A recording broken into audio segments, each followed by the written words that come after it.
It's raining so hard outside, so if you hear anything pitter-pattering on my window, it's the rain. Good evening, everyone! Welcome to my picnic. If you're new here, hi! My name is Carmi, and thank you for 2,000 plus subscribers! Woo! Yay! I've only recently started taking YouTube seriously, and even then, I was still in college, so I thought it'd be hard to put out videos people would enjoy. So again, thank you for the support and your interest in my art. If you've never seen me before, it's so nice to meet you. I hope you enjoy this video.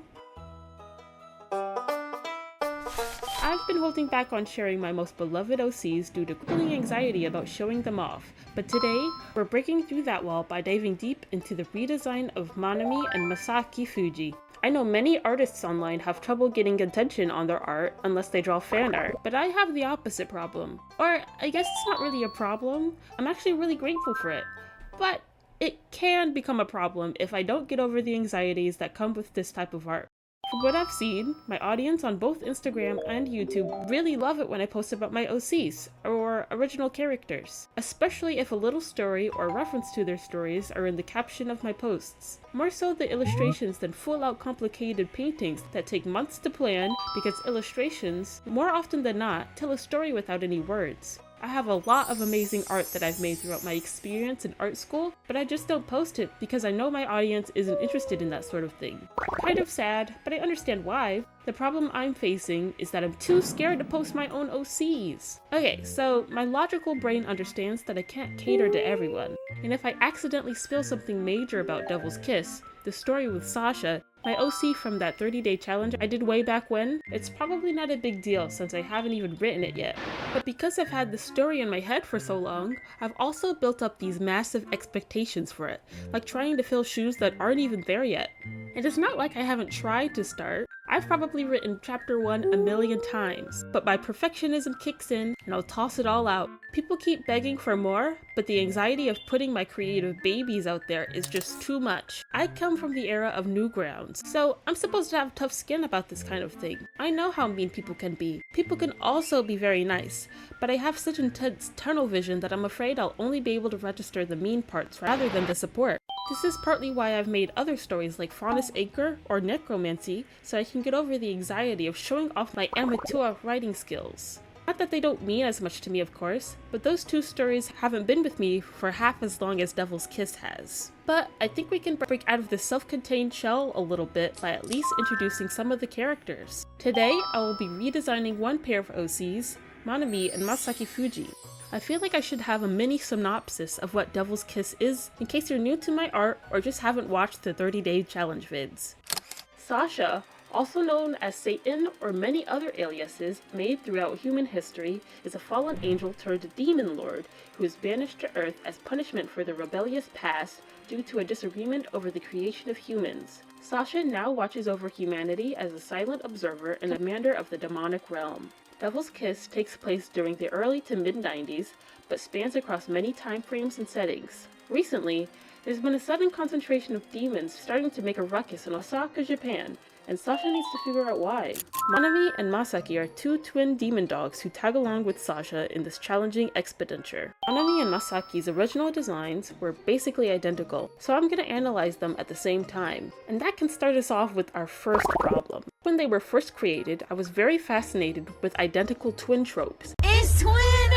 Ah! But this made it so boring to write about them, so I tried my best to separate them from this problem by giving them opposite personalities, but the same clothing was still holding them back. They were very dapper and well-dressed, which matched their profession of choice, but it was really giving background character. In all honesty, they were more like background characters, but as time passed, I felt like they were deserving of a more important role. Their original designs were heavily reliant on imagery of the moon, and while they are indeed werewolves, they were supposed to represent both the sun and the moon, so I need to be more intentional about symbology in their new design. I'm not really sure what I was thinking with the green outfits, maybe a special connection with nature, but it definitely has to go, no matter the reason. Manami Fujii is a cowboy-loving hellhound hybrid who is traditional in manners but rebellious with social standards. Manami is the type to pompously exclaim, "Excuse me," before mule kicking you right in the chest. Manami is the rootin' American reincarnation of Hati, a wolf who chased the moon and brought Ragnarok with their counterpart, Skoll. Manami is proper and analytical, always calculating every possible scenario before they make a move. They value organization and rely heavily on logic and evidence to make informed decisions. Because of this, they're sort of a perfectionist who sometimes overthinks to the point where they can't decide at all. Still, their analytical skills are useful when it comes to their job. Both Manami and Masaaki are detective exorcists, a classification of demons who investigate potential wrongdoings of demons who may be causing havoc in the human world, such as extreme destruction, possession of other living beings, or using magic in a violent manner. Think about how people like to call priests or monks to bless their homes or investigate the presence of evil spirits, mixed in with the aesthetics of a 50s film noir detective. Being a detective exorcist used to be a pretty lowbrow job, as events like that don't actually happen as much as you think. But suddenly, cases of demons causing chaos have substantially increased, so Manami and Masaaki leave their home in America to tag along with Sasha to investigate what might be causing this disorder. Masaaki wields photokinesis, generating and manipulating light through lunar energy. This allows them to unleash moonbeam attacks, projecting focused bursts of light. Their connection to the moon also grants them powers related to lunacy, enabling them to enter or influence dreamlike illusions, making people see shadows or even induce temporary disorientation or emotional volatility in others. Additionally, Masaaki benefits from enhanced night vision and can perform minor gravity manipulation, altering their personal gravitational field to have higher jumps. When Manami isn't on the job, they work as a pianist, part of a jazz band. I don't have a name for this band, so if you have any ideas, I wouldn't mind seeing any suggestions in the comments below. Being the reincarnation of Hati, Manami has a particular fascination with the moon, so they were lucky enough to find a jazz band that aligns with their hectic schedule. Skoll and Hati are two giant wolves from a Norse folktale in which they chase the sun and moon across the sky until the day they finally catch up to them, marking the beginning of the end of the world, known as Ragnarok. Sasha, being the protector of man, sought to eliminate these two, but as their chase is as inevitable as the passage of time, Skoll and Hati returned to haunt Sasha for her hubris through Manami and Masaaki. Sasha, being wiser in her older years, has long accepted their existence, and instead of killing them again, she decided to raise them as her own. Each demon has a form that aligns itself with the earth in a more beastly form. Although Manami and Masaaki have the ability to transmogrify into a smaller breed of dog, the Doberman, they seemingly have a harder time with their beastly forms due to complications from their birth. Skoll and Hati aren't truly dead, but simply lie dormant in Manami and Masaaki. Due to the circumstances of their birth, Manami and Masaaki have a harder time unleashing their more beastly prowess, and sometimes even wonder if they have the ability to do so at all. But there are times when they are alone, and feel as though someone is whispering to them, sounding like wistful echoes of howling. Their beastly forms would most likely take the form of a varg, a large and fearsome wolf with an innate connection to both the natural and the supernatural. When Manami and Masaaki were teenagers, they often traveled across the US as voyagers and freedom fighters, as the colonization of the US and drudgery were still fairly rampant at the time. Although they weren't successful in their expenditures, they played a large contribution in establishing a connecting demon commonwealth in America. Although humans are aware of the existence of demons and the supernatural in this world, they keep a distinct separation from them due to their fear. So most demons keep the fact that they aren't human a secret and present themselves in their more corporeal forms when around other humans. Humans view demons pretty similarly to how people view demons in real life, evil entities with purely harmful intentions towards humans. But in Devil's Kiss, demons are more similar to humans in that some are good and others are bad. It's never a full monolith. It's kind of like when the world worshipped dolphins for their intelligence one second, and then the next they found out that some dolphins use their intelligence to do awful things, so obviously that means all dolphins are supervillains. There are some humans who view demons more like animals, and there are others who simply think of them as intelligent creatures of a species different from humans. Nonetheless, the worlds of demons and humans are separated on a vague surface level.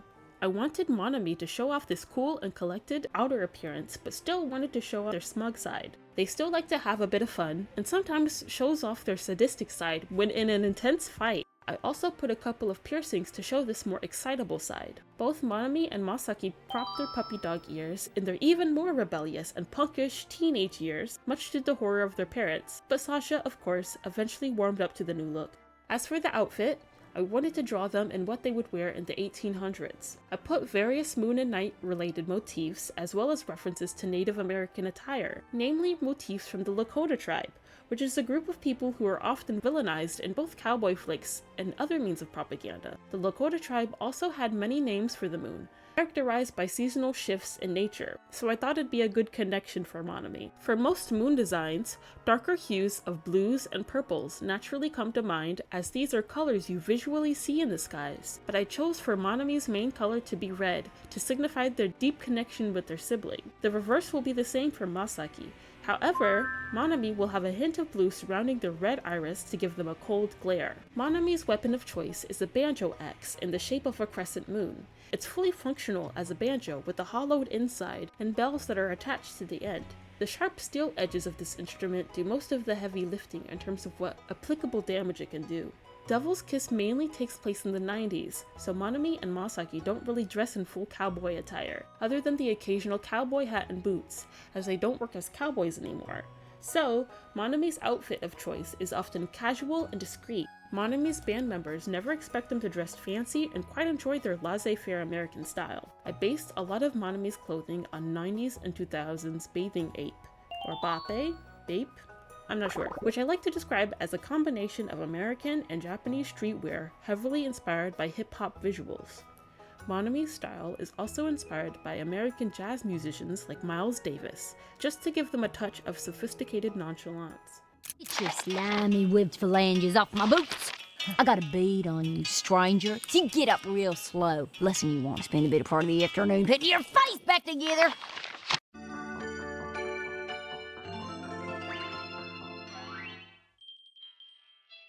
Sorry for being obtuse. I can't directly reference all the specifics on YouTube for risk of getting flagged, so if you're interested in a deeper explanation, I'm planning on putting it on Patreon sooner or later. It's the same information, just uncensored, so no worries about missing out on anything.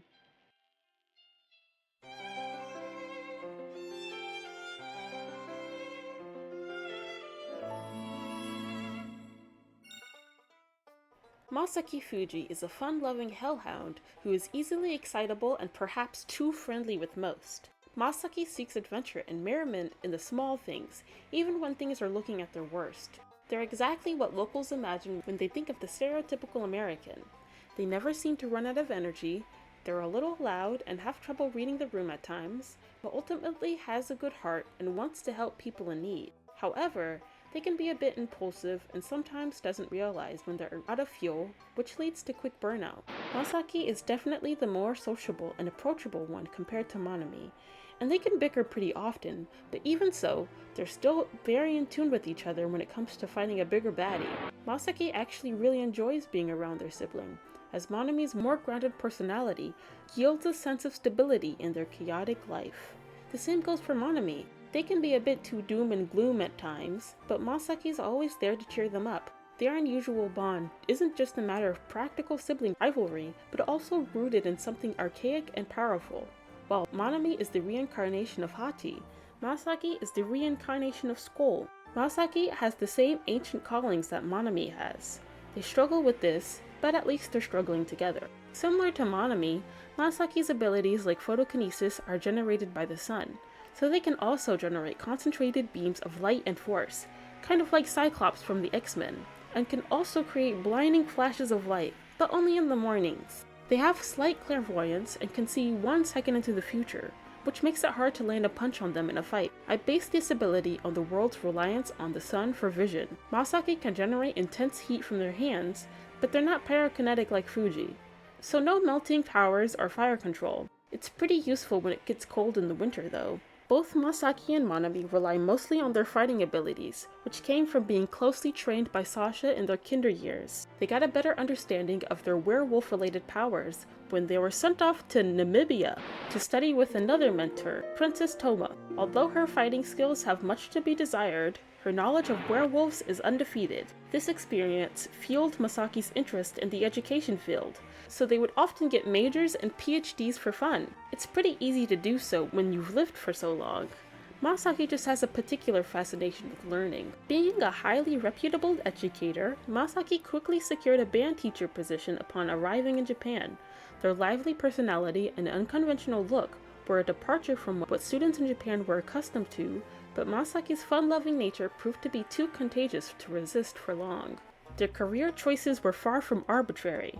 Manami's path as a jazz pianist and Masaaki's as a band teacher were strategic, based on their knowledge that nightclubs, bars, and schools often harbored festering negative emotions. Highly trained detective exorcists know that these environments were fertile ground for unruly demons, who found it easier to possess individuals whose minds were in vulnerable states. Unbeknownst to many, their unique ability to sense and combat these entities stemmed from a darker truth about their creation. Born in the sweltering southern summer of 1803, Manami and Masaaki were the product of an illicit underground project, born from parents whose identities remained a mystery to them.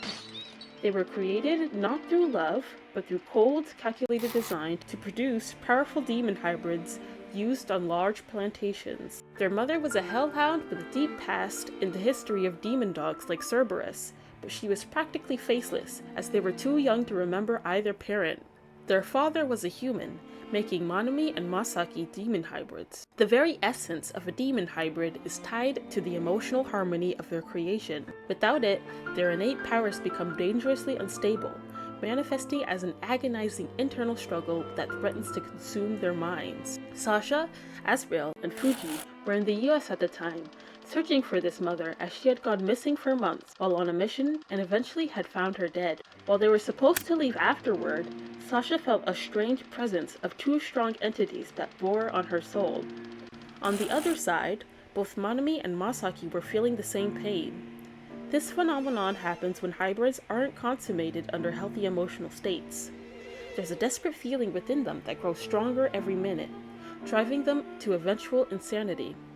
Sasha knew she had to find them quickly, but in a country as large as the United States, she wasn't sure how much longer she had to find them until it was too late. Usually, it's easier to keep track of when hybrids are born with the underground system demons implement into each large landmass, but given the sudden takeover of many areas in the United States, effective communication and intel regarding demons were sparse. With Sasha's senses leading them on the chase, they eventually found out that they were sold off at an auction to a wealthy family on a Texas plantation. At the time, Manami and Masaaki were named Dolis and 𝚃𝚗𝚒 by their captors, and upon their rescue were given the chance to name themselves after learning Japanese from Fujii. Similar to Manami, Masaaki's cowboy clothes were inspired by Native American attire, but Masaaki's clothing was inspired by Choctaw attire in direct correlation with their special connection with the sun.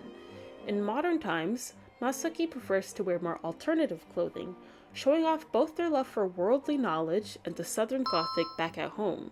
Southern Gothic is a style that explores themes of decay, violence, and the supernatural within the American South, often hinting at the region's dark historical past and present, decaying beneath the surface of Southern aristocracy. There are subtle hints of traditional Norse attire in both Manami and Masaaki's cowboy outfits, but the American influence is much stronger.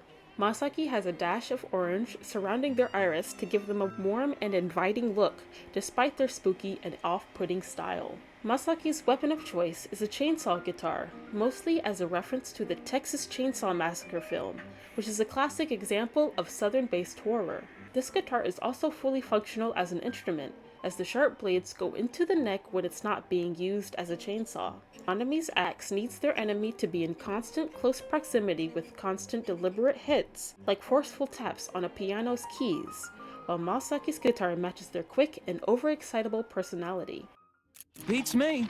We put a lot of hard work into this land. Don't worry none about these three. I won't let them out of my sight. You hear? Y'all ain't leaving my sight. Thank you for joining me on this picnic, and thank you for watching until the end of my video. This will hopefully be the first in a series of character redesigns or character explorations. I want to do more of these characters for both Devil's Kiss and Faunus Acre and maybe Necromancy? I'm glad I was able to somewhat get over my fear of opening up about my characters, so I hope you enjoyed watching this. Which of Manami or Masaaki's new design elements is your favorite? Let me know what you think of Masaaki and Manami in the comments below, and support me by subscribing and clicking the notification bell for updates on me and my work. Bye bye!